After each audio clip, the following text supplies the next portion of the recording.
Hey y'all, this is Madison and Rita with Twin Rivers Music Scene here at Dusty Vaquero Days in Gillette, Wyoming. We are here with Western legend Dave Stamey.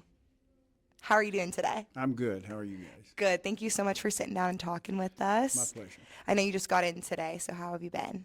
I've been fine. I'm still thrumming from the road, but Yeah. it's good. It was only a 5-hour drive for me today, so it Only wasn't if that I've bad. heard it. Okay. I mean, I'm sure when you tour a lot, it's probably Oh yeah, average in the is last 6 to 7. Yeah. Yeah, 6 to 7. So your song, the Vaquero Song, Mm-hmm. has been quoted to be a Western legend song. How is it playing at Dusty Vaquero Days 25 years later after the release?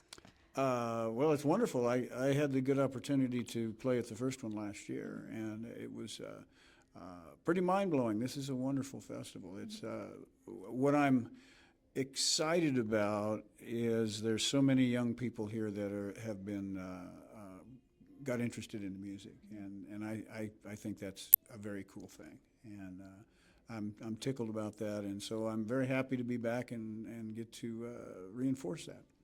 That's awesome. What's something that people romanticize about the cowboy life that you would say is very different in reality? Well, I was just watching a thing on television before I came over here because I was getting everything ready to get over here, get my clothes changed and everything else, and they had some sort of advertisement for some restaurant, and everybody was supposed to be cowboys in it, and they were yeehawing around and acting like idiots and fools, and I'm still kind of astounded by the stereotypes that are still hovering around after all this time. But I guess maybe as people get more removed from it, the stereotypes get a little more broad and everything else. But I mean, we don't whoopee tie one on or anything like that very much. Ki-yi yippee.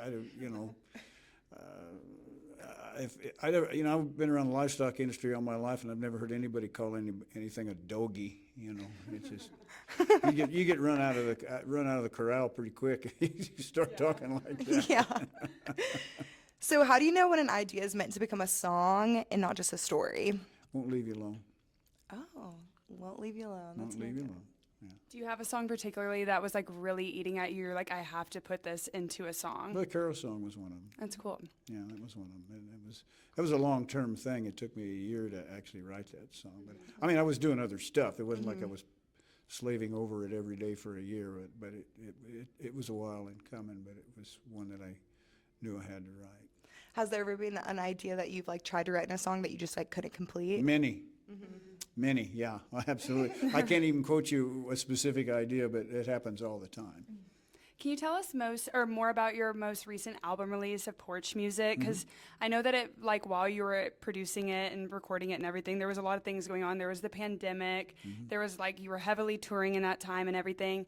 How did that experience recording that specific album compare to other ones that you've released? Well, I'll give you, all my albums tend to be completed at a glacial pace. It takes me a long time because I have to get the musicians in, and I have to, who's available, who's not available, and all of that, and book the studio time, and then I'm touring, and it's like, do I have a pocket in here where I can do it?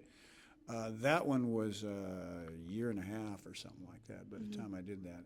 Now, the latest album that'll be coming out, the newest album that'll be coming out in this fall or early this winter, I did in Nashville, and we completed it all in one day. Wow. So it varies, it varies, but that's both sides of two sides of the coin there. Can you tell us a little bit more about that process with recording it in one day? I assume that would be. Well, that was the result of the producer and the pickers that she engaged, and it was one of those things where she felt like we had to do it all in one day because she didn't know if she could get the same pickers for another day. Okay. So we were kind of locked in, and at the same time, these guys were such hardcore professionals that it was easy. It was really easy. I think every song we got on the second take, and at least one of them we got on the first take. That's cool. Wow. Yeah, it was amazing. So That's a cool experience. It's all all exciting and interesting. It's an interesting process. So you've played obviously all over, everywhere from small towns to festivals. What do you think makes a memorable crowd? For me, a memorable crowd is one who's willing to engage immediately, and they came to listen. You know, I don't. If it's a crowd I have to win over, it's a little harder work. You know, but if like today, you're going to find a lot of people who are ready to hear the songs, who know the music. You know, and it's going to be a pretty. If it's anything like it was last year, it'd be a pretty enthusiastic crowd to begin with, and so that's a lot. It makes it fun, and you know, it's enjoyable, and if you got good sound, that's a big thing. Exactly.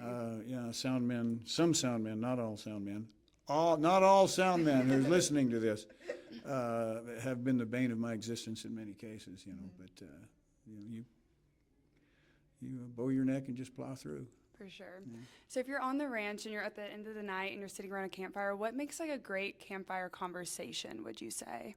Oh, anything. If you're sitting around a campfire, especially if you got some liquid refreshment, you know. It's Sure, some whiskey going. Yeah, get some whiskey going, and just, you know, like-minded individuals sitting around the fire, and it's there's no specific thing you have to talk about, but you know, it all makes you know, perfect sense no matter what you're talking, especially after a few whiskeys, you know.